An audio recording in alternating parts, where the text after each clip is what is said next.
Talk about it all here on the Jordy Culotta Show. Make sure and hit that like button, share button, comment button.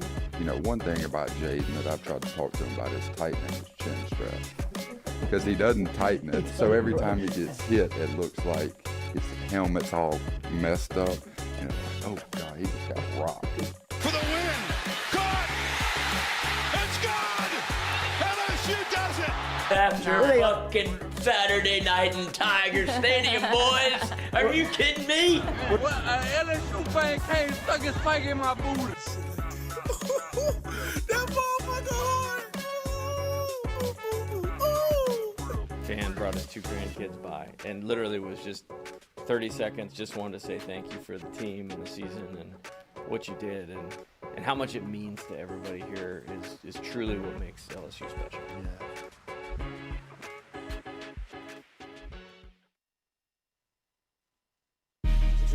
Coach Kelly, we're official. Finally, I'm Get a telling you. chance to meet you. Thought I had to get a private audience with the Pope. It's Jordy. Monday through Friday from 7 to 9. Yeah, you see the notification. We about to go live. We got all your favorite guests. We got them in line. It's the Jordy Culotta Show. Come have a good time. Tearing up, answering the question. I thought, my God, if she gets offered this job, she's going to take it. It's just a crazy, fun time at LSU right now. Isn't this what everybody loves? From the boot to the east to the west coast. No matter where we at, we live. Open up the phone lines. Come and join the show. Make sure you tell your friends about Jordy Culotta Show. Yeah. Let's go! Let's go! All right. Big start. Big day. Nice start. It's the Jordy Culotta Show. Come have a good time. Coach, it's great to meet you. Thanks, sir. Thank you for the time.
All right, welcome in and good morning here on this Tuesday.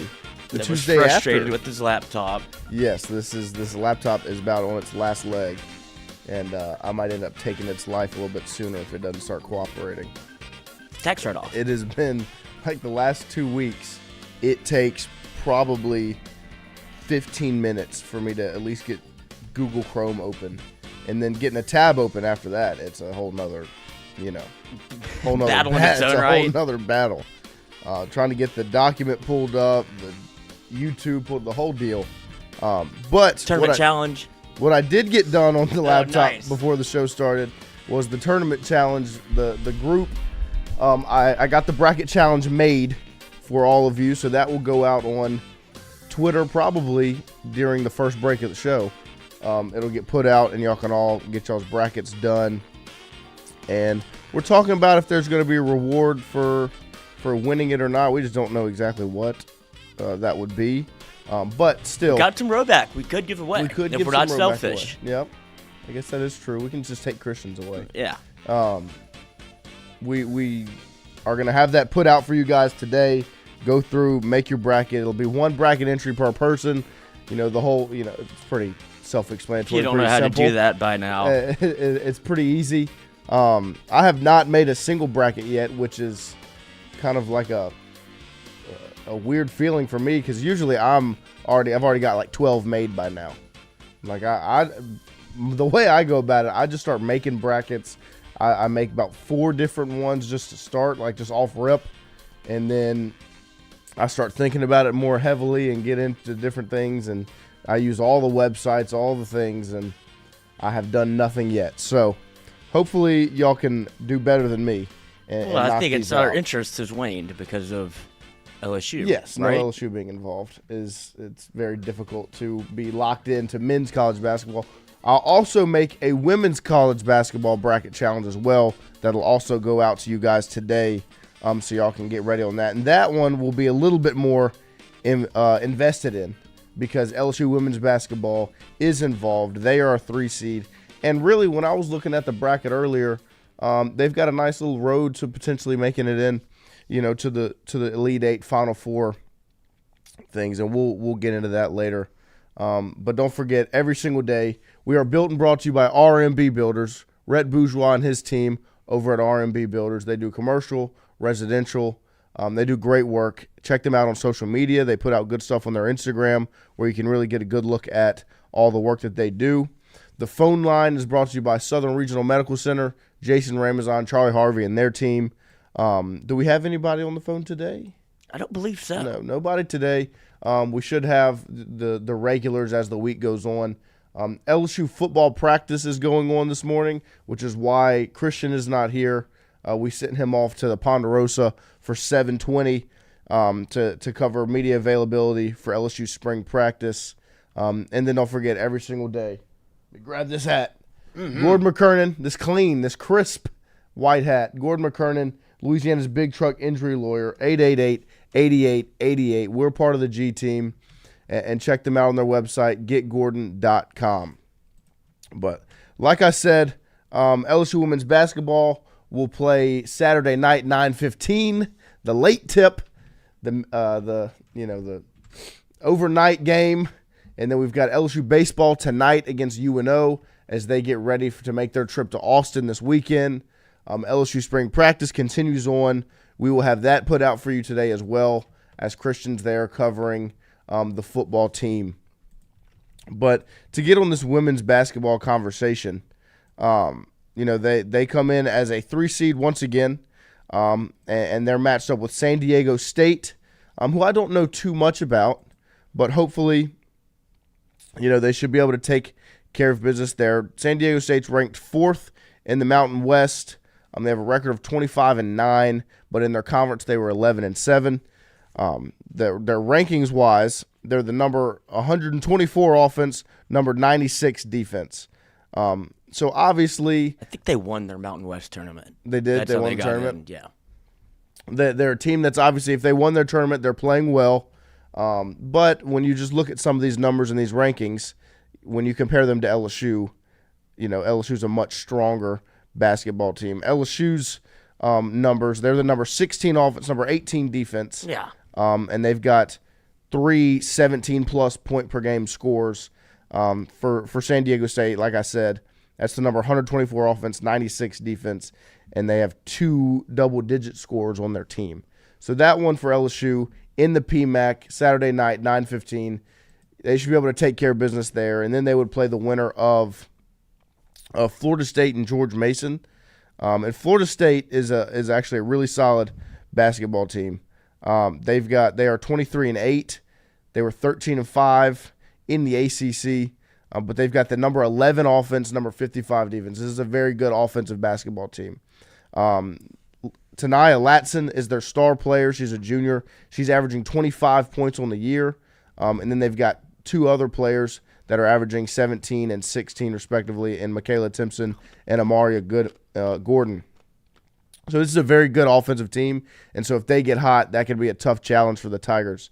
But that would be potentially their first 2 matchups in the PMAC as they would set up to continue on after that. I think they're on NC State's side of the bracket. That's who the 2 seed is that jumped LSU as they trickled down. NC State is obviously a team that LSU played during the season, and they handled them. Do what? They played in the Bahamas. They did, and LSU handled them. I wouldn't say pretty easily, but I mean, it wasn't a very close game. 82-65 was the final, and at half it was 42-29. But that's what LSU has done this year. Right. Like, this was before, obviously, whenever it feels like some of these games they were able to hop out to big leads, but then they haven't been able to finish. This was at that stretch where they were hopping out to big leads and keeping their foot on the gas. Right. No, 100%. And I think that LSU is in a good spot to be able to get back in rhythm, where you saw them in the SEC tournament. They took care of Florida pretty easily, and then they turned around and they competed with Texas, even with all the missing pieces they had. No Flaugier, losing Morrow, Michaela being in foul trouble. For that to be a 4-point game with under 2 minutes left in the position they were in, LSU's in a good spot. And I think it'll be nice to see them on Saturday kind of take care of business easily. That'll be good to get their confidence and their energy up. They'll be in the PMAC, which obviously is so much fun, getting to play in front of your home crowd and a playoff atmosphere. I expect the PMAC to still be packed at 9:15.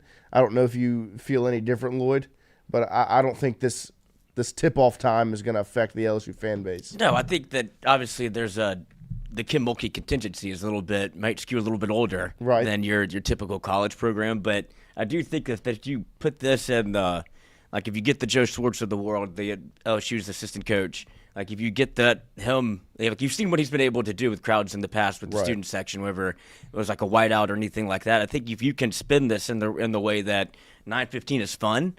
And it's like, hey, do something, because what they used to have, like Midnight Madness, yes, that would kick off college basketball. You can kind of put that spin on it. It's on the weekend, so you don't have anything to do the next day. Right, there's no work, to do. And so I'd imagine 9:15 you could make this like extremely fun. Maybe you do a blackout instead of a whiteout. No, yeah, I mean they can definitely make it enjoyable. So LSU is on UCLA's side of the bracket. Other top teams, there's Ole Miss is there. Baylor's on that side.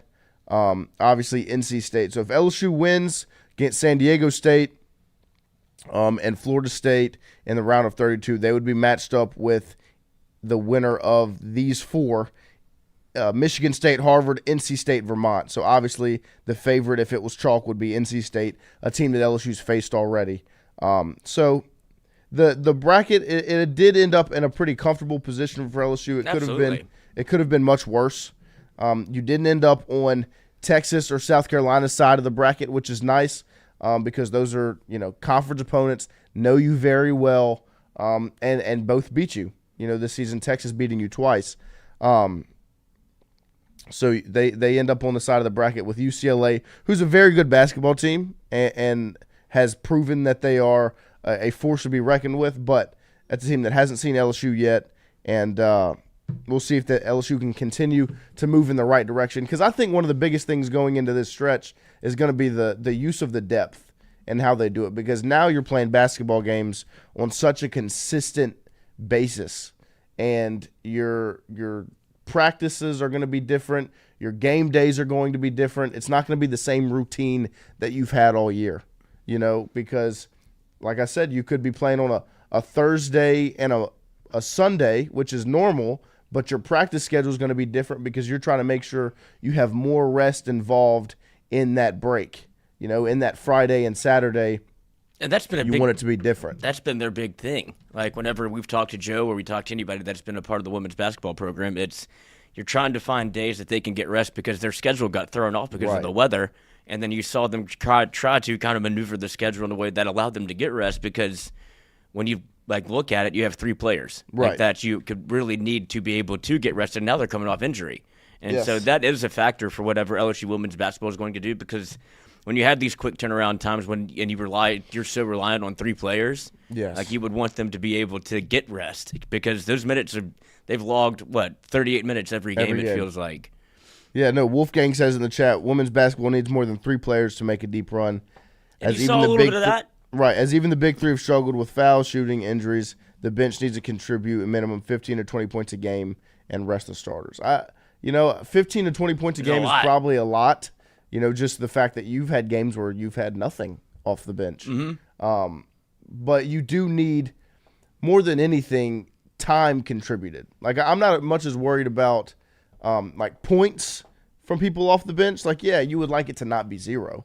Like, if you can get 10 points off the bench, that would be nice. But really just a way for Michaela and Flaugier and Anissa to not have to be on the court from tip to final buzzer. Like, they have to be able to get a break. And outside of those 3, even Samaya Smith, she's right there with them playing so many minutes. And so you're going to need somebody to step up. And I think that's why the SEC tournament was such a good stretch for LSU, because you saw that. You saw other players get an opportunity to get out there and see what they could do. And I thought there were some good things. There's still some work that needs to be done. But you kind of, if you're LSU, you want to find a way to take some of this load off of those 3 shoulders, especially in game number 1. Like, you want to go out there, foot on the gas, take care of business quick, and get them off the court so they can rest. If in the middle of the third quarter, you should be able to take a couple, start giving them spot rest, and then the fourth quarter they shouldn't touch the floor if LSU goes out and takes care of business like they should against San Diego State. Because that would be a huge win for LSU, because they would turn around and they would play again against Florida State right after that. In a couple days, still in the PMAX. It would be nice. The lack of travel is nice. That's the biggest win for LSU, is that they're still a top 4 seed once again, and they don't have to go travel around the country. Well, then they do if you're able to win your first 2 games at home, like you said, massive coup. But then they're in a chance to either go to Birmingham or Spokane, and they get sent west to Spokane. So that's where the travel will come in, because you did not get the advantage of being able to go to Birmingham. Birmingham, you could probably travel a little bit better with your fan base and everything like that. So having to go west and log some of those miles across the country is when you'll see that kind of come into play. But having those first 2 games at home is massive. That's what they play for. Right. That's what you play for. 100%. And because it could very well be, like, regardless, you're going to have to take a trip somewhere. Like LSU's in Spokane. It's a far trip. But they could have very well been a 5 seed and had to go play on the East Coast somewhere, in South Carolina side or wherever, and then now they have to travel all the way across the country to Spokane. So I mean, it's a struggle, because you do have to go all the way out West Coast and stay there for a few games, but you get to play these first 2 games at home. In the chat, we've got, wonder why Kim didn't get the bench time to develop during the regular season or early. I mean, they had some time in the non-conference that they got a lot of minutes. It really was the SEC play that it stopped. Like, because Kaylin Gilbert, if you go back to the non-conference, was a force to be reckoned with. And she still could be sixth person of the year. Right. And it kind of during conference play, that kind of plateaued a little bit, and she was not playing very well. And so her production off the bench dropped. And then you stopped going to, Jersey Wolfenbarger. But then you saw, like, Miracle Shepherd, I thought her usage picked up a good bit in these last couple of games. And then you saw in the SEC tournament where you got back to using some of that depth. And so I expect that depth to be used, because we saw it so much in the non-conference. That's essentially where you're back at now.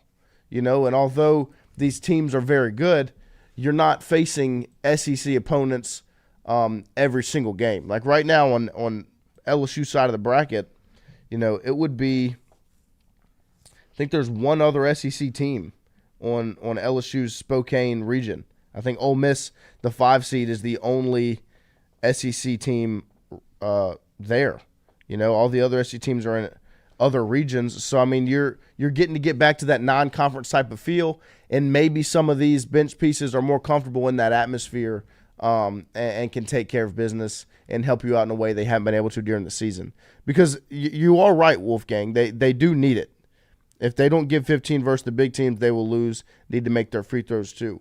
I agree that you need more points from the bench, but 15 to 20 is just kind of hard to expect when it's been 0 multiple times. 12, like 10 to 12. Yeah, to me that could be one person. Yeah, 10 to 15 I would even say.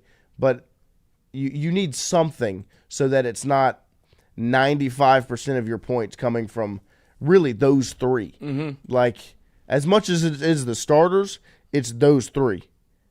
And if LSU can kind of find a way to get that organized and take care of business in these first two games so that the starters aren't taxed heading into a matchup with NC State, and then everything that comes after that will be huge for the Tigers because they are getting back to playing good basketball. Because I was concerned in that last stretch of SEC play because they really weren't. They were playing bad. And they finally started to straighten that out in the SEC tournament, and this is a good 2-game stretch in the PMAC to continue that momentum to try and make a run. Because I'll say it again, this team is a team that can make a run. Like, they are one of those top 8 teams in the country. And I think they have like I said, a pretty good-looking side of the bracket. Like, when you talk about the 2 seed you'd have to go up against in the Sweet 16 is one that you've already faced and already beaten. And then you get to the Elite 8, it would be UCLA, who you took on last season. Now, UCLA is a very good basketball team. LSU's not going to be favored in that game. I think against NC State they probably will be. But against UCLA, LSU's not going to be favored because it's going to be in Spokane on that side of the country. And UCLA has a huge mismatch for LSU. I mean, Betts, the center for UCLA, is dominant. And LSU doesn't really have size. I mean, they've got Samaya, they got Jersey, but, LSU's most dominant interior piece is Anissa Moro, who's only 6'1". And I think Lauren Betts is probably closer to, what was she, 6'7"? Like she's a very tall, dominant interior piece. And LSU was able to take care of that team last season, but it's a different year. And UCLA is one of the best teams in the country, and rightfully so. And that's who LSU will be matched up against to try to get into the Final Four. And the other side of the bracket, if they do get into the Final Four, is USC, Kentucky, Oklahoma, UConn. So, I mean, really, USC and UConn, to me, are the two that are the most concerning on that side. But I do think LSU got a nice draw. When you really just look at the bracket and where LSU is, they got a pretty nice draw. And I think if they can take care of business in these first 2 games to be well rested and getting back healthier and not as taxed as they have been in SEC play, they'll be a really different team when you talk about their games against in the Sweet 16 and Elite 8 and Final Four and things like that. And I think if they do get bounced at some point in this tournament, I think you'll probably know why. Yes. What LSU doesn't do well, it's not something that they've been able to necessarily fix because it is a problem that they've had. But I'm still of the contention that they've got out to these massive leads in these games, like even against the number 1 team in the country, Texas. Right. Like they're up 20. Let that game slip through your fingers. Like you were able to compete with South Carolina, and it's just been the games that they've lost. I don't really look at the SEC tournament losses in the same lens. Right. But the games that they've lost, they've been leading or at some point you could consider the better team in the game. And yes. Now, so if they do get caught, you won't be surprised as to how it happens, whether it's missing free throws or you just kind of run out of the big 3. Yeah. No, I mean, you're completely right. It's going to be, you're going to know why they lost the game if they lose the game. Sabrion Green in the chat. I may be the only one, but USC doesn't really scare me as a basketball team. They are a one-man band. I agree with you to an extent. They are a talented team, but they do rely heavily on one player. Like Juju Watkins for them is the heart and soul of everything that they do.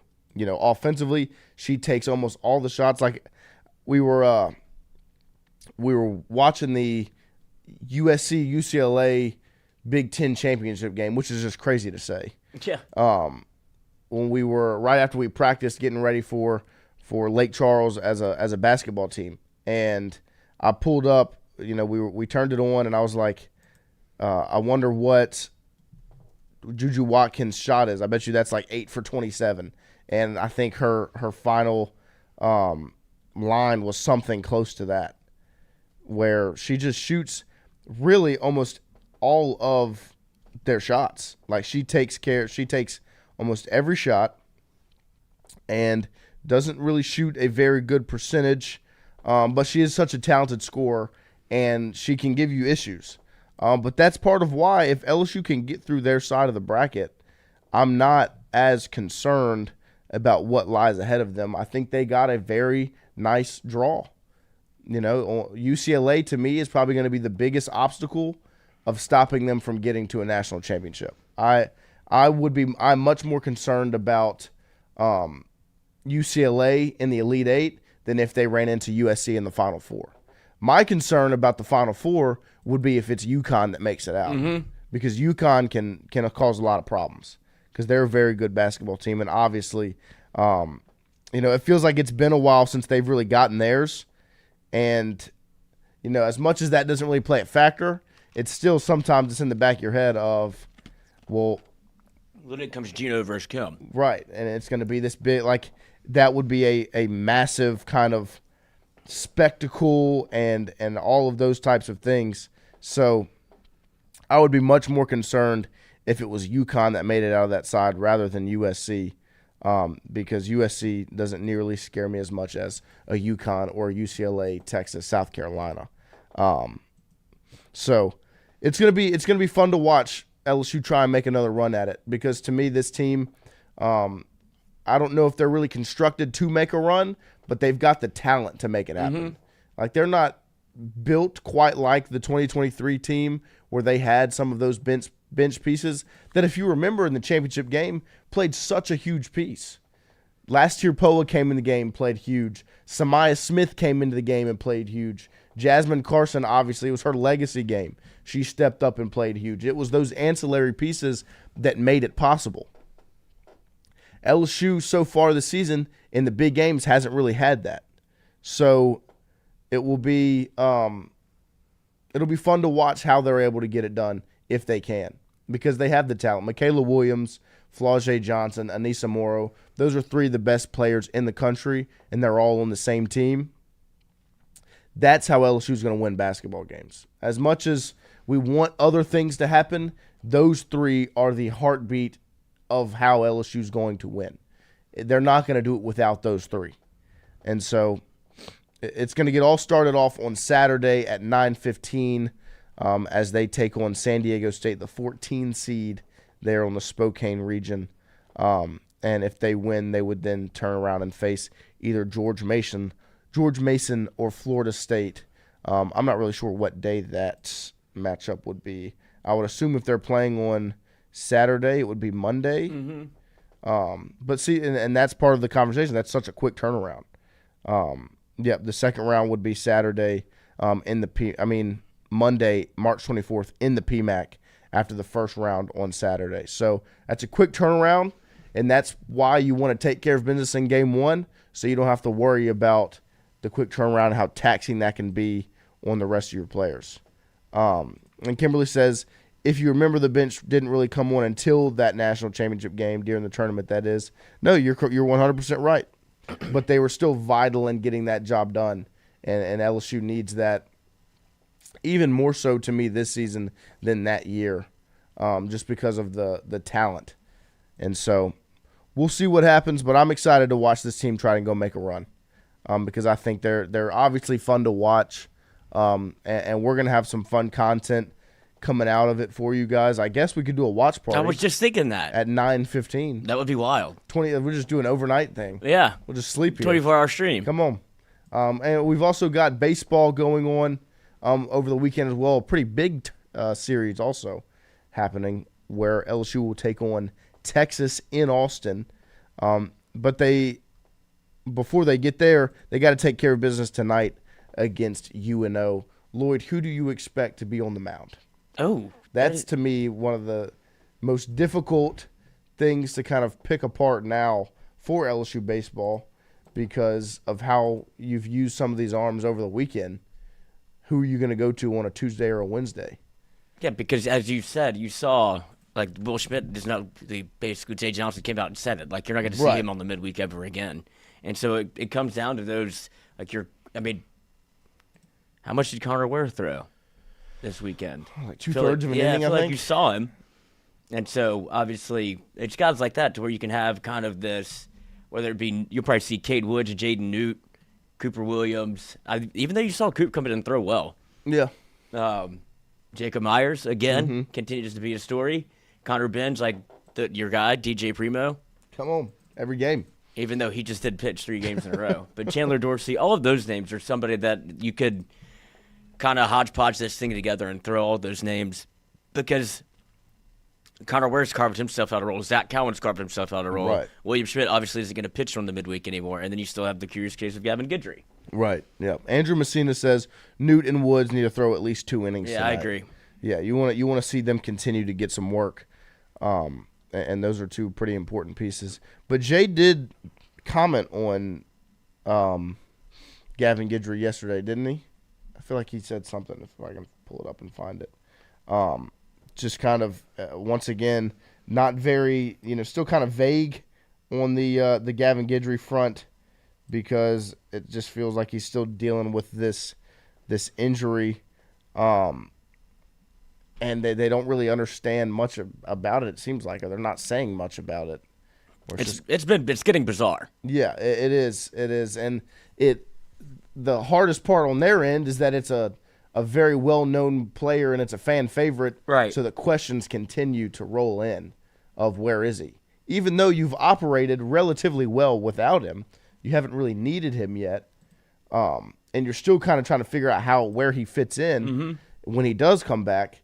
The questions continue to roll in, and there's not really a day that Jay Johnson goes without having to hear his, Gavin's name of where is he, when's it going to happen. And you heard him say he thought it was going to be this weekend, and it ended up not being, this past weekend against Missouri. I'm not really sure. I'm obviously not a medical professional, so I don't know the extent of this injury and what it looks like. But I would just say for all of those on the Gavin Guidry front, you'll see him when you see him. Yeah, at this point, it's not worth bringing up, really. Yeah. Until he's whenever he plays. But I don't expect there to be any much more updates or an expectation for him to play as of yet, just because he hasn't done it and you haven't really seen anything. So you'll see him when you see him. Yeah, that's just essentially where it's at now, where you just kind of don't have to. You're not going to hear it beforehand, probably, because they're just kind of playing it by ear as well. But on that front, LSU's got the arms to get through tonight. You want to take care of business tonight because you've got a huge one this weekend, where LSU goes to Austin to take on Texas, who just swept. Who was it? Did they sweep? They swept this weekend because Alabama swept, they swept, and Tennessee swept along with LSU this weekend. But I forgot who Texas was matched up with. Somebody on the chat wants to remind me. Mississippi State. Mississippi State is who they swept. Yep. So Texas coming off of a SEC sweep as well, playing good baseball. It's going to be a tough matchup for LSU.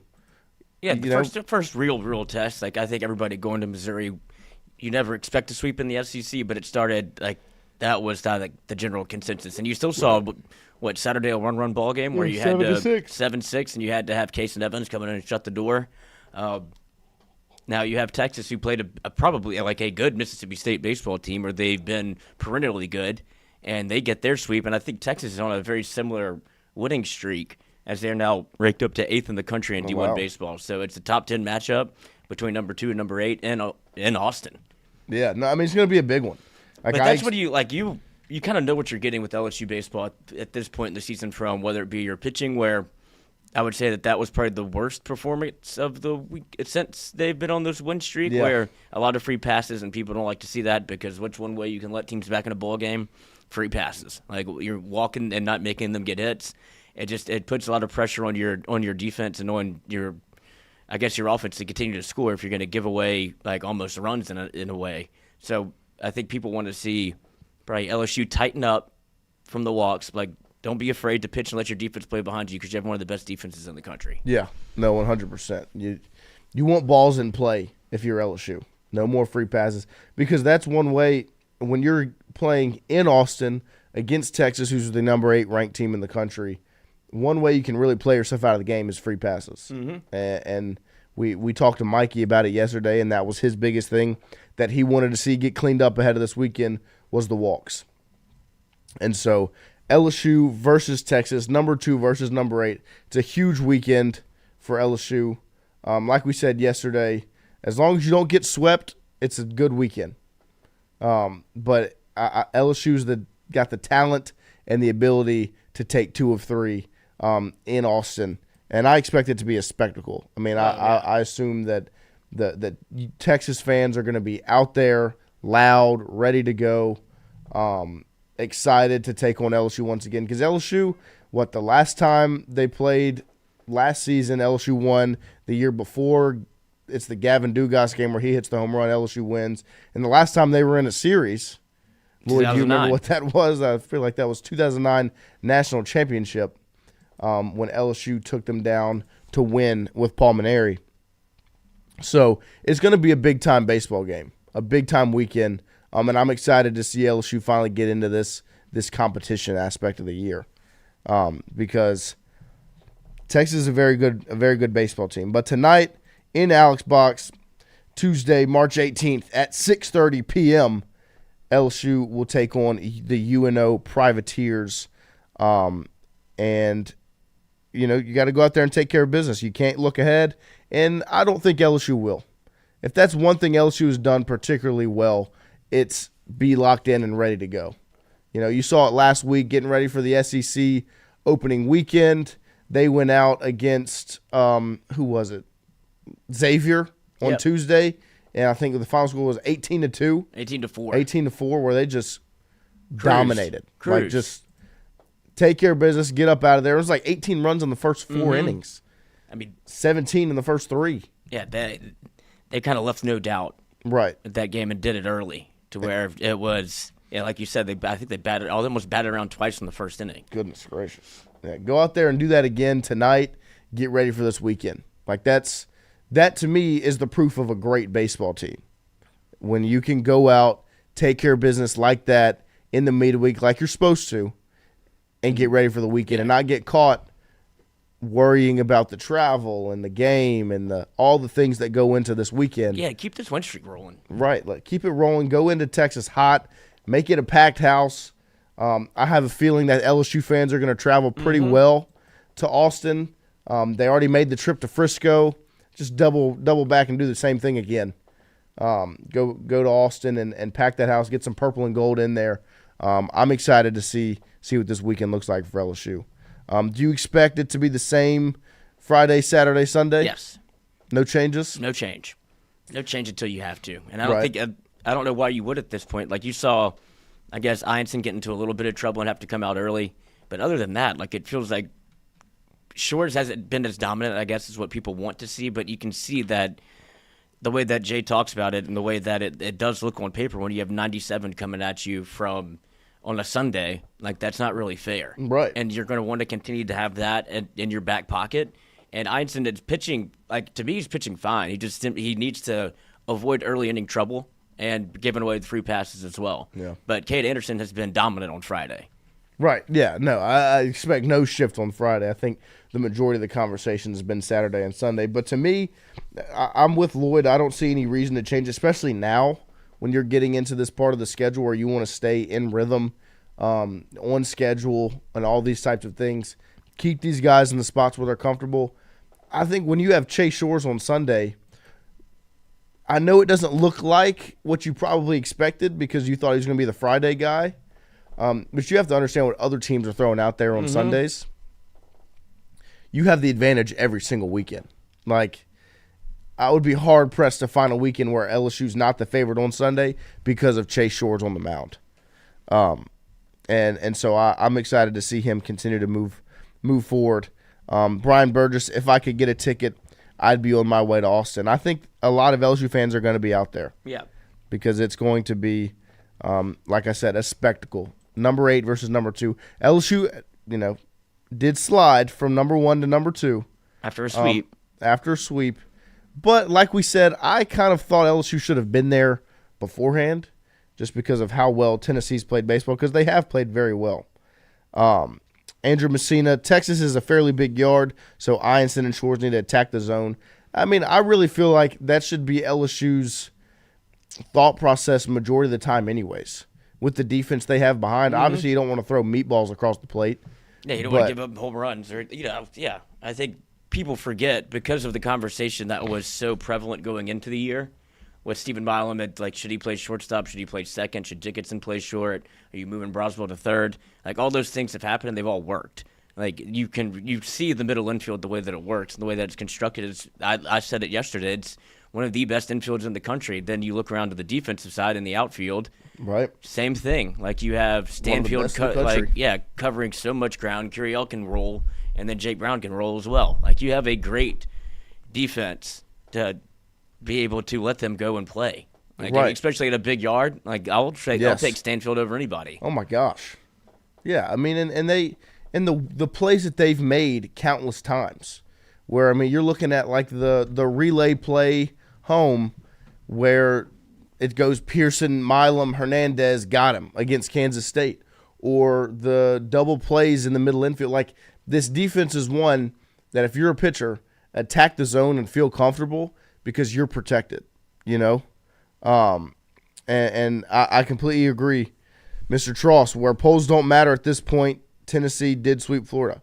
I'm not worried about the number 1, number 2. It was just kind of a little talking point just to touch on. Yeah, I'm not worried about that at all. You'll find out who the number 1 team or the better team is when they face off in a couple of weeks. Where you see LSU take on Tennessee and what's going to be the biggest weekend of college baseball this season, before or after. I don't expect anything to be able to compete with it after until you get into postseason play because of how big that weekend is going to be. Brian Burgess, compared to last season, this team is way ahead of schedule. I think they take 2 of 3 from Texas and continue the role they're on. I love it. I absolutely love it. I think, and I agree with you. I think this team, where you've seen them, I've really liked the structure of the schedule to start this year, where they went through the easy weekend. They had the hiccup against Omaha, and then right after that, the next weekend they turned around and they took on 3 really good programs in Kansas State, Nebraska, Sam Houston State, and they were able to take care of business there, and they got thrown off a schedule. They battled through all of that. They took on those big matchups, those Power 4 teams, and they continue to roll on. I love the way it's been constructed, and I think that's what's got LSU in the position they're in, where they've been able to win games, kind of be put in different situations, and take care of business. And so I expect LSU to be ultra competitive this weekend. And to me, they are the favorite to win this series against Texas. Now, if they don't win the series and they only take 1 of 3, it's still a good weekend, because last year you get swept in this type of matchup. And that's not the case this year. LSU has the talent, especially on the mound, where they should take 1 of 3 every weekend. They're going to be favored, like I said, every single Sunday because of Chase Shores. But I expect this weekend LSU to be the favorite to win the series. And in my eyes, I'm right there with you, Mr. Burgess, because I believe they will. Brian Burgess also says, I don't understand all the emphasis on polls on March 18th, because isn't the goal being a top 8 seed at the end of the season? 100%. There is no stress on the polls now, but it's just a talking point that to be touched on, because people get upset about it. People truly do care who's number 1, who's number 2, when it doesn't ultimately matter at this point. Sabrion, I don't like the fact that every sport we have had to play Texas, it's away. That to me is kind of it's a cash grab. We're bringing LSU to town. Let's get these fans excited about something. They know Alec Box is going to be packed regardless of the opponent, where they had almost 12,000 people on Saturday against Missouri, who's the worst team in the SEC. So they know that's going to happen. But they know if Missouri's in Texas, in Austin last weekend, it's not going to be 12,000 on a Saturday. But if LSU is in Austin, it's going to be a packed house. The Alec Box is going to be packed regardless. They need a draw to get the same type of atmosphere somewhere else. And so that's why LSU is going to be put in these positions to go play away, because they're the draw. They're the ticket. That's how you sell the ticket. And so It's going to be a big one this weekend, just from all the different layers that you talk about, whether they're traveling, the level of competition, the level of pitching they're going to – I mean, Texas is a very good pitching team, and that it's going to be a battle on the mound, and that's why you want LSU to clean up these free passes, because Texas takes care of business on the mound, and you don't want to be caught up not being able to do that. And so I'm excited. Like I said, I'm excited. Sabrion, don't we play Oklahoma on the road too? 100%. Like I said, LSU's the ticket. Like that, they want the ticket sales. They want the TV sale. They want all of it. They're going to send LSU elsewhere like a show pony, essentially. Like, we want Oklahoma and Texas to be fired up about being in the SEC. How do we do that? We give them the show pony at home. That, to me, that's why this is in Austin, is because they want the ticket to be sold in a way that it wouldn't be if it was another team somewhere else. LSU is going to sell tickets to Alec Box regardless of the opponent. Like I said, almost 12,000 in Alec Box on a Saturday night against the worst team in the SEC. That shit sounded like a football game. It's unbelievable. And it wouldn't work in another, with any other program. That's why LSU is getting shipped off elsewhere, because they know LSU is going to bring the fans. Yeah. And so. Yeah, well, I don't think that's like too big of a point of contention for them going to Texas and Oklahoma. Right. I think at some point that was going to happen regardless, right? Yes. Like you're playing in the SEC. At some point they'll come to your crib. Right. A little home and home. That's right. That's usually how it works. That's how it works. But and it's just, and to get them ushered into the SEC, they did it this way to get butts into the seats. In my opinion, it's LSU's, like I said, they're kind of the show pony. Like, we're gonna send our brightest student to the show, and that's what LSU is to the SEC right now, because they're gonna sell tickets regardless. It's the most recognizable brand in baseball. 100%. In college baseball, for sure. And they know that if LSU versus Texas, when it was in Alec Box, it was going to be packed. Right. Because LSU versus Missouri was packed. LSU versus Texas in Austin is going to be packed, but Texas versus Missouri in Austin, probably not. So they wanted to get as many butts in the seats as they could somewhere else. Brian Burgess, I'm thinking about making the trip to Norman for the OU series as well as for football. I think that's going to be a popular trip for LSU fans, making the trip to Norman. Yeah. It's going to be a huge one. Certainly for football. Yes, especially for football. Because never been. Yeah, LSU's never really made that trip. It's a little bit farther than in Austin, so it's a bigger deal to get out there. And so I think that's going to be a pretty popular trip. So I think you will definitely not be alone, Mr. Burgess, on those trips. Sabrion, I can deal with Texas and Oklahoma on the road as long as we beat the dog crap out of Tennessee at home. Amen. That's exactly how I want it to play out. Lloyd, I want to get massive. Do what? So that series is going to be massive. It's going to be absolutely huge. I said, that I think that it's going to be the biggest series of the season, regardless of what comes before or after. Like, there's not going to be something else until the postseason that can really compete with what that's going to be. Yeah, that's going to be because of the way that Tennessee fans have approached it, and it feels like they want to be kind of where LSU is. Right. They've won their national championship. They're defending national champs. And they know that if they come at, like I said, the biggest brand in college baseball, and they're able to go to Alec Box and take 2 of 3, or when it's like they swept you last year. So, and you saw how that series played out, whether it was in Omaha or in a super regional. Like, you've seen LSU and Tennessee become this like pseudo rivalry where it feels like it's real. Yeah, no, I mean, when you go back to the super regional in Mainieri's last season. Yeah, they booed him. They booed him. They dominated LSU, and then you turn around, and LSU dominates them in 2023, beating them in the regular season and in the postseason like they did.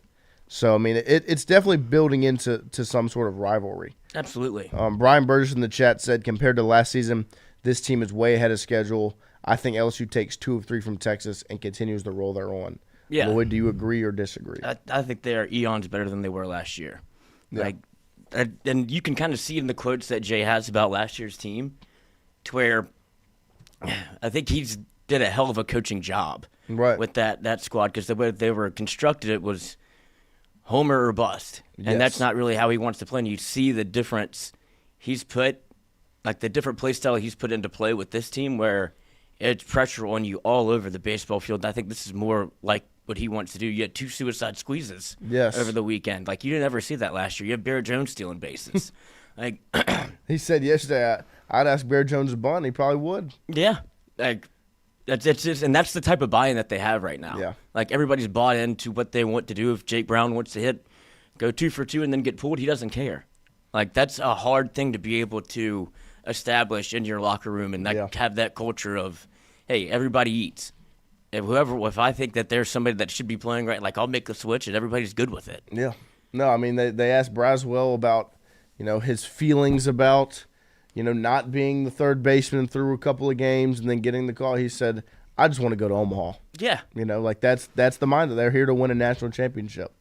And it's that's easy to kids came to LSU. It's easy to be a fan of a team that's got that mindset. Yep. Because you can feel it, you can see it. And that's what LSU needs to be dominant.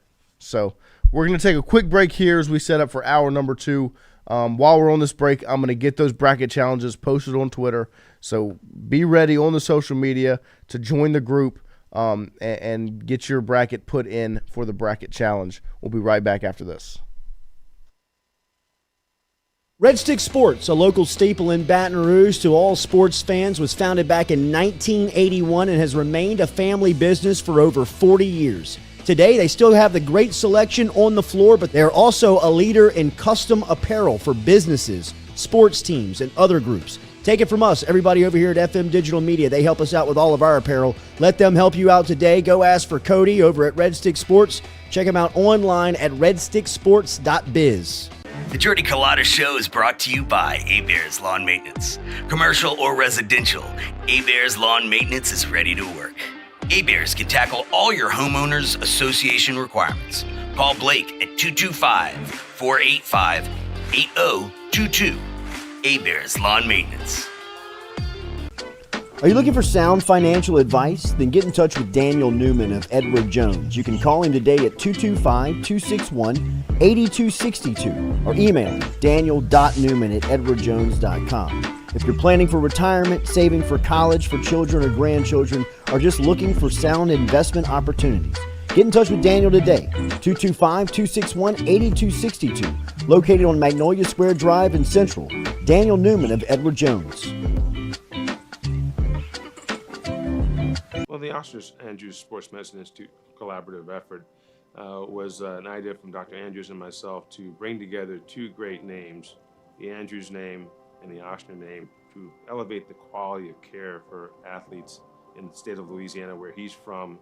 I always thought I would come back to Louisiana and practice orthopedics with my subspecialty being sports medicine. This was an opportunity through Ochsner's to come back and work the entire state to help develop and take sports medicine to a new level. As an orthopedic surgeon, what this means in the future in terms of, access for our community to the type of care that Dr. Andrews pioneered, words can't describe how valuable that is. Ochsner has a great opportunity here to really grow, and Dr. Burnham, of course, is the mainstay of making that happen. If you want to have first-class sports medicine care, check in with Dr. Burnham and his group, and you'll be more than impressed and pleased. 4EA Insurance Agency, established in 1946, helping you with your home, auto, commercial, life and health insurance needs. Around in Baton Rouge at 4275 Government Street and online at 4EAagency.com. Whatever insurance you're in the market for, home, auto, commercial, contractors, life and health, get in touch with 4EA Insurance Agency, 4EAagency.com, or give them a call at 225-383-0682. 4EA Agency. Get Gordon. And get it done, yeah. Everybody know Gordon in a 225. He done leave with Big 4. He got buku ties, Ferrari sliding, flying in a new coupe ride. And every time I ride by, I see a brand new sign. I'm a Gordon. Gordon, I know that he gon' get it done. Whether it's a big truck crash or a hit and run, recovery funds, he fighting to get a ton. Mike Epps, man, we all about the Benjamin. Handling injuries, man, are you kidding me? Gordon McKernan, that's champion energy. Yeah, family man with a family plan. Get Gordon, he gon' fix it like a handyman. Gordon, and get it done. Welcome to Trifecta. Trifecta Sports Therapy in Baton Rouge. Recover, repair, restore. At Trifecta, they believe in total body wellness. Trifecta gets the body back to its full potential. Whether you're a youth or pro athlete, a pre or postnatal mom, or if you lead an active lifestyle or a senior citizen, Trifecta has the class, the sports massage, the sports therapist, the stretch therapist, or the equipment like infrared sauna, cold plunges, and golf simulators to find your best. Find Trifecta online at trifectasportstherapy.com or check out the beautiful facility today, 8221 Goodwood. Trifecta Sports Therapy. Hey, Tiger fans, when traveling through Natchez, Mississippi, make sure to visit us, Tom and Wright Granning, at Go Mart on the Go Deli. Go Mart has clean restrooms, community coffee, an awesome beer cave, and a great selection of anything you may need on your trip. Located at 4 Sergeant Prentice Drive as you're entering Natchez on your left. Also, stop by Wardo's Po' Boys at 309 North Broadway on the beautiful Natchez Bluff, where everyone is family.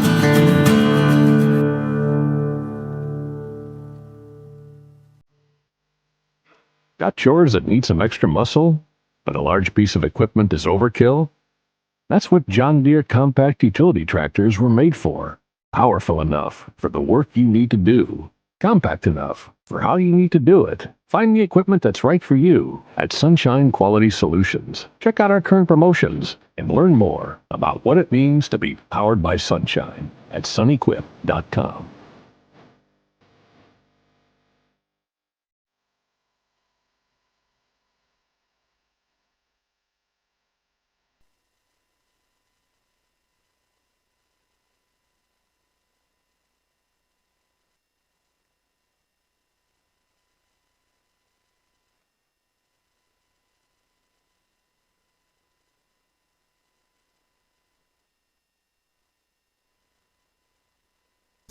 Pressure never phase me cause I'm bigger than pressure. I'm on my grind, bullshit, can't fit in my schedule. I'ma do what's best for me, you can keep all your lectures. Spend the summer stacking bread, might be gone to November. Pulling up like Trey Young just to freeze up December. I got niggas on the blood like traditional sinners. OGs love me so I hang with traditional winners. I took a break for a minute, I had to go charge up. Had to focus on my business, I'm coming back smarter. Hit up DJ, tell him go like I'm dropping the Carter. Coming back like KD, it's time to go harder. Bounce back, can't let you fold up, keep pushing, can't let you slow up. Bounce back, can't let you fold up, keep pushing, can't let you slow up. Bounce back, can't let you fold up, keep pushing, can't let you slow up. Bounce back, can't let you fold up, keep pushing, can't let you slow up. They say that life's a marathon, man, shout out to Nip. They start to think you falling off and they starting to flip. Circumstances start to change and they jump in the ship. Only ones that really matter who's tied to your hip. They tried to push you to the side cause they thought you would quit. May bend but never break, your cloth is legit. When you return in rare form, they all gonna be sick. You ever seen a living legend, just know that I'm it. Slow grind like IT, just know that I'm it. Now I'm back up in my bag, I'm giving them fits. Bouncing back like John Morant, you know that I'm lit. Making plays like Jack Bash, I'm never gonna sit. Had to be patient, so I waited for the situation. Now that I'm focused, I'ma take it with no hesitation. The hard times that I hated gave me inspiration. Look in the eyes from my kids gave me motivation. Bounce back, can't let you fold up. Keep pushing, can't let you slow up. Bounce back, can't let you fold up. Keep pushing, can't let you slow up. Bounce back. All right, that was Mr. Bauer Sharp, LSU tight end transfer out of Oklahoma. A lot more physically imposing than I expected. He's a guy that started as a quarterback at Southeastern, ends up at Oklahoma and becomes a tight end. He looks pass catcher last year. He looks put together in that video, and that was a little one-handed grab. If you get close and you look, you may or may not be trapping the football. It appeared as if it hit the ground, but nonetheless, it was pretty impressive. I mean, that's Trey Dez right there. Oh yeah, no, I mean he's put together. Not small. not at all. And you saw Perk in the background at the start there. Yeah.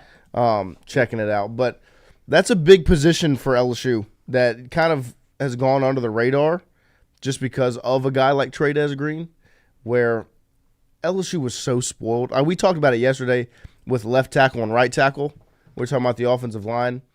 LSU was absolutely spoiled with Mason Taylor. For him to come in and do what he did as a freshman, to be that reliable and that impactful then, and then turn around and do it after that, talking about last season, sophomore year, all of the above, you just kind of took it for granted that Mason Taylor was there. Now you have to see what life looks like after a guy like that who took up so many snaps at that position over a 3-year stretch. Who's going to step up? Obviously, Trey Green is the first name that comes to mind. But as you can see there, Bauer Sharp, Donovan Green's another guy you brought in. But Bauer Sharp is somebody that I expect to be able to get on the football field. Well, you know that Brian Kelly likes to run these 2 tight end sets, right? Whenever he has the opportunity to do so, and you saw him get Trey out there, which moves like a de facto wide receiver. But you're right, you're going to miss Mason Taylor more than you think. Like yes. that you got so used to him being out there for 3 years, and he was such a mainstay of your offense. You kind of you took him for granted in a way. Yeah. And now you're going to have to piece this thing together with the Donovan Green, Bauer Sharp, Trey Green, and try to have 3 guys that did what he did at every down. Yeah. No, I mean, it's not going to be – those are big shoes to fill. Like, I can't say it enough how spoiled LSU was for him to come in and be who he was as a freshman. I mean, the first thing I can think of is the play against Florida State where he gets out of bounds and gives you a chance at the end to win, to tie it up. The presence of mind to do that in your first collegiate football game is insane. Unbelievable. And LSU would have been – I can't even imagine what LSU is without Mason Taylor over these last 3 years.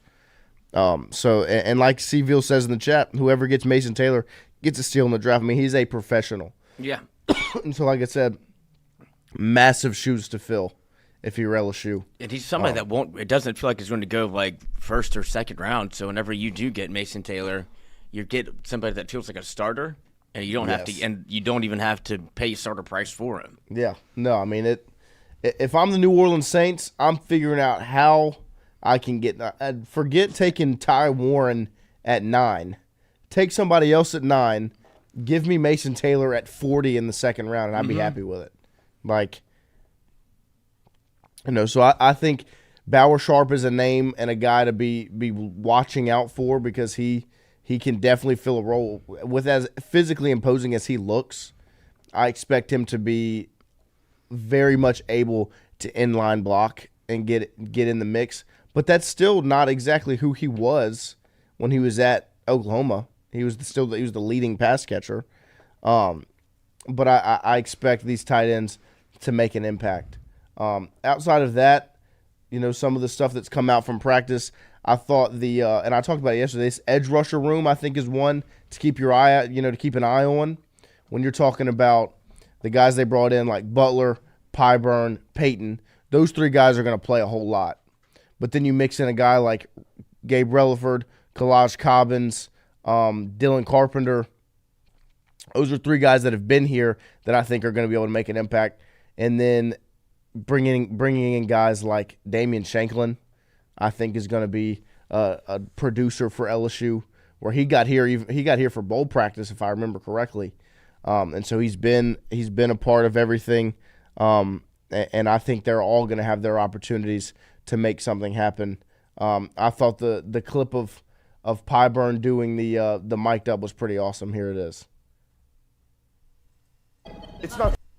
I was about to say, you can't pinch me. I don't got no green on. It's not St. Patty's Day. That's messed up.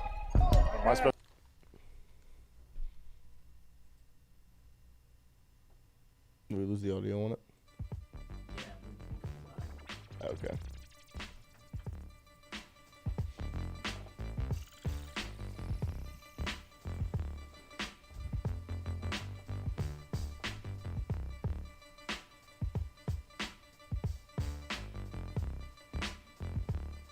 Yeah, he's a freaking unit. He's a lunatic. My word.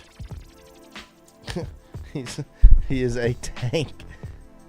So he's going to be, I mean, yeah, this is another guy that's going to be brought in to help you stop the run.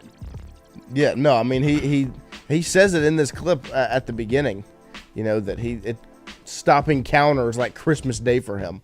It's like opening a present. That's him up against tight end transfer Donovan Green, where he just kind of manhandles him. But, I mean, look at this. Like, he is going to be impressive. The one thing I love is as a transfer, he's already this vocal. Yep. Where he's talking this much, being involved. And he's getting in the mix with the guys that have, he's just now meeting, as he's got here in January. But, I mean, he is a tank. And LSU brought in, like I said, a very physically imposing transfer class. When you talk about Butler, Pyburn, Patrick Payton, Bauer Sharp, Donovan Green, like these big physical guys. And I'm excited to see what it looks like for LSU. I think Pyburn's going to be a good piece for LSU. There's Patrick Payton, number 6, right there on the right. That's Kalaj Cobbins, 48. That edge rusher room is a sneaky one to keep an eye on. Yeah. Because they felt like you added pieces that can do separate things as opposed to just going to get a player. You got people that have that feels like they're going to have specific roles. Yeah. And you went and got Pyburn from a Florida team where he was playing a ton. Yes. And same thing with Peyton Turner where he was paying it. Not Peyton Turner. What's his name? Patrick Payton. Patrick Payton, where he was playing a ton at Florida State. And you went and got guys on teams that maybe didn't have the same chances maybe to win a national championship. You wouldn't pluck them because that's what everybody's playing for, and you're able to spend this NIL money to make yourself competitive and get people that probably, if they were thinking about being in the portal, then it's like, well, I can join LSU. That's adding piece after piece. I can go work with Kevin Peoples. Yes. I mean, there are a lot of appealing and attractive pieces when you're talking about LSU with its coaching staff, the NIL funds, all these things. And that's why, to me, I said it yesterday, the conversation is very similar to what we've talked about with baseball, where you're bringing in guys that are here for one reason and one reason only, and that's to win a national championship. And you're seeing it right there with a guy like Pyburn that's being vocal and, meshing with everyone and communicating and being a part of he's breaking down the huddle. Yeah. I mean, the guy's been in Baton Rouge for 2 months. And he's breaking down the huddle. Like, you talked about losing voices in the locker room, needing voices in the locker room at different times when you're LSU. And they've got it. Like, I could just go down the list of Garrett Nussmeier, Whit Weeks, Jacobian Guillory, Pyburn, and I'm sure there's countless more of just leaders on this football team. An Ahmad Bro type guy. Who's going to be able to communicate well with his peers, and obviously his position coach because of the relationship. Like, it's going to be, it's setting up to be a special year for LSU. They just have to get all the pieces put in the right spot, because that's the challenge now. It's one that Brian Kelly's never really had to face because he hasn't had this depth at LSU yet. Who do I put on the field? He hasn't had the cards, and where do I put them? When you're talking about a guy like. Right now, you're kind of putting together your defense without 3 of your biggest pieces. Like, you're putting defenses on the field that don't have Whit Weeks, Harold Perkins, or Jacoby and Guillory on them. Right. All players that I would imagine, expect to play vital roles. Yes. And then on top of that, who's my safety? Jordan Gilbert. He very much is going to be a piece of this team. He's also not on the field. And so that's just going to add to the depth because of just the experience and development that some of these ancillary pieces on the defense are going to get in this stretch of spring practice. So it's going to be, pretty exciting to see how they're able to continue to build on this throughout spring, because the expectations are very high when it comes to August 30th against Clemson. Like, oh God, that's when it's all going to culminate. And as much as I want a sunshine pump right now, I'm trying to hold myself back because the LSU fan in me wants to pump sunshine and talk about how good this team's going to be and how excited I am and all these things. And I do think they're going to be a very good football team. It all comes down to game 1 when you really, I can't expect them to win it until they win it. Right. Like we were talking about Gavin Guidry of you'll see him when you'll see him.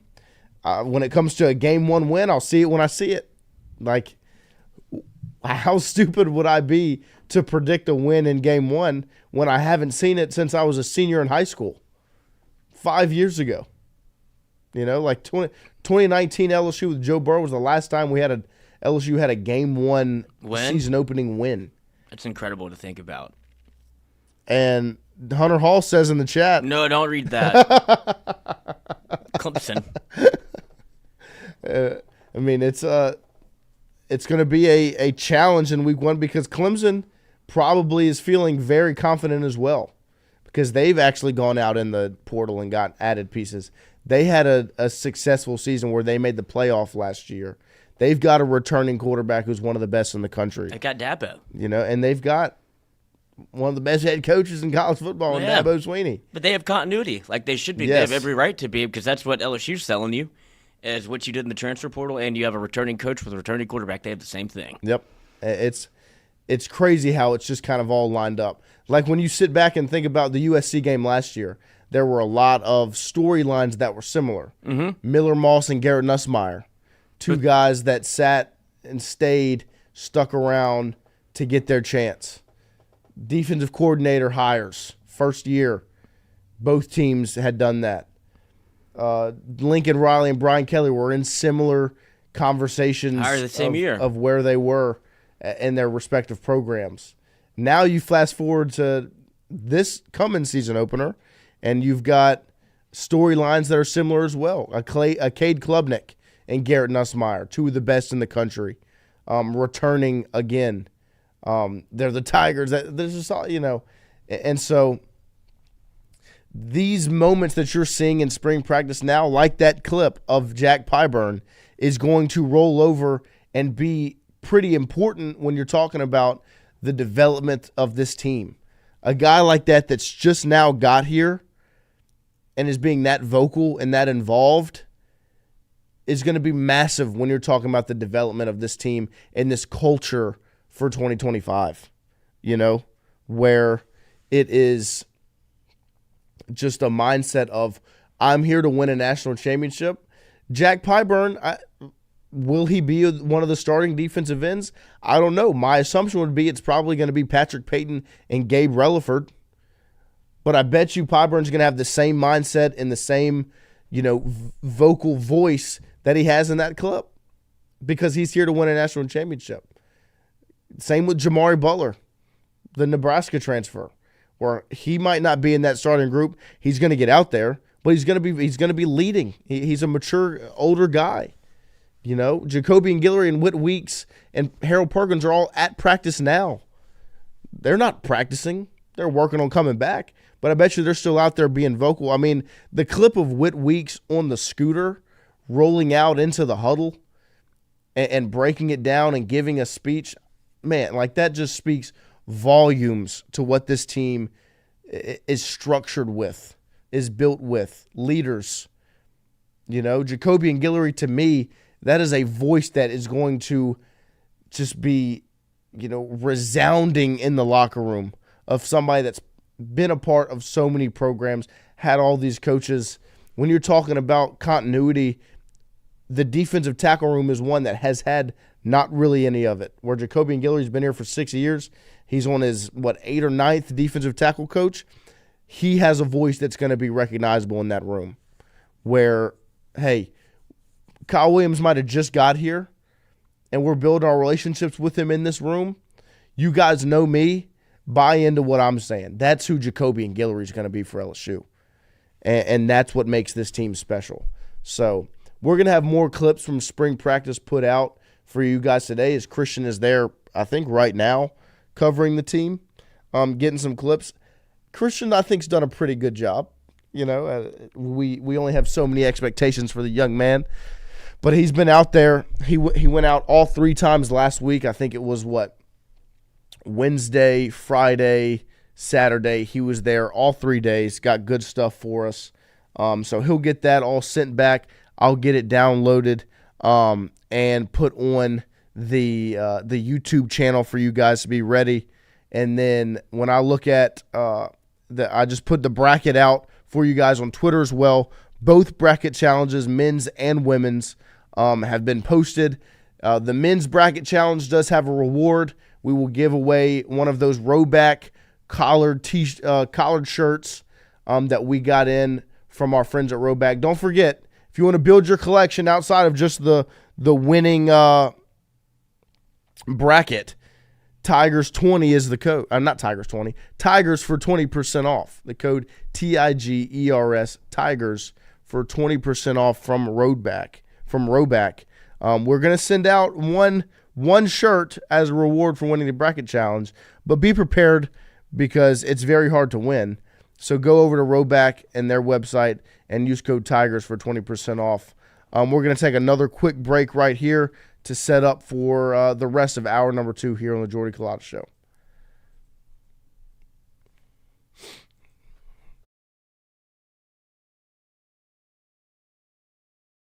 Surgeon Dr. James Andrews to create the Ochsner Andrews Orthopedics and Sports Medicine Institute. Whether you're a professional athlete or a weekend warrior, our team of specialists are dedicated to getting you back in the game. So whatever your reasons are for reaching your personal best, we've only got one. You. Ochsner Andrews Institute. Long live you. Click Here Digital, the home of the Jordy Culotta Show. Online at clickheredigital.com. If you're looking to set Google ads, set social media campaigns, learn about SEO, display video, or even creative, Click Here Digital has the answer for you.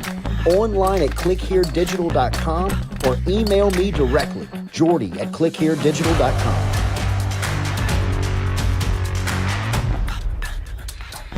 Family calls family. That saying resonates even more as your family grows. And we can't seem to stop growing. Meet the newest member of the Get Gordon family, Penny's cousin Rosie. Rosie already knows, the larger your family, the more people you have to lift you up during trying times. Just like at Gordon McKernan Injury Attorneys, we've grown to over 200 team members with over 50 local attorneys. So whether you pick Penny, employ Ellie, roll with Rosie, or Get Gordon, we want to be your lawyers for life. Your lawyers for life. Phil's Oyster Bar, a staple of South Louisiana since 1945, located in Southdowns Shopping Center and online at philsoysterbar.com. If you log online, you can learn about the private party schedule, the catering menu, and even order online. Daily lunch specials Monday through Friday. Learn about the history when Gus Piazza took it over in the early 70s, made it an absolute stop-in for everyone who came through Baton Rouge, and now Anthony, his son, carrying on the tradition. Phil's Oyster Bar, Southdowns Shopping Center, and online, philsoysterbar.com. It's rare to find someone you can count on when it's go time. It's even more rare to find someone you can count on, well, all the time. At Sunshine, we're proud to offer the John Deere equipment you need and the team can depend on and off the field. Learn more about what it means to be powered by Sunshine at sunequip.com. Had to focus on my business, I'm coming back smarter. Eat up DJ, sell them go like I'm dropping the quarter. Coming back like KD, it's time to go harder. Bounce back, can't let you fold up. Keep pushing, can't let you slow up. Bounce back, can't let you fold up. Keep pushing, can't let you slow up. Bounce back, can't let you fold up. Keep pushing, can't let you slow up. Bounce back. All right, welcome back. Gotta get a quick apology out here for you guys. We're gonna have to leave early this morning. I have a bit of my partner in crime is struggling back here. Yeah, but I also have to get potential business things going on. Oh, we'll see. We shall see. We'll see. But so we're gonna roll out here early this morning. Apologies to you guys. I know it's been a kind of a whirlwind these last couple of days, these last couple of shows. We've got a lot of things to work on, a lot of things going on. So we're going to go take care of some of those things right after this to hopefully have some exciting stuff coming for you guys soon. But don't forget, LSU football spring practice clips will be put out on our YouTube channel today if Christian didn't screw up. He'll send those over, and I'll get that done for you guys. The bracket challenge is live. Check them out on Twitter and our Instagram. They were both posted, and we will give away a Rowback collared shirt to the winner of the men's bracket challenge. And yeah, so whoever comes in first will get that. We'll be back tomorrow morning, 7 to 9, to talk about spring practice, recap the baseball game tonight, and get ready for March Madness that is happening this week. So we appreciate you guys. We got some exciting stuff coming for y'all very, very soon. So we appreciate y'all's support. We'll be back tomorrow morning. Can't bet that dog.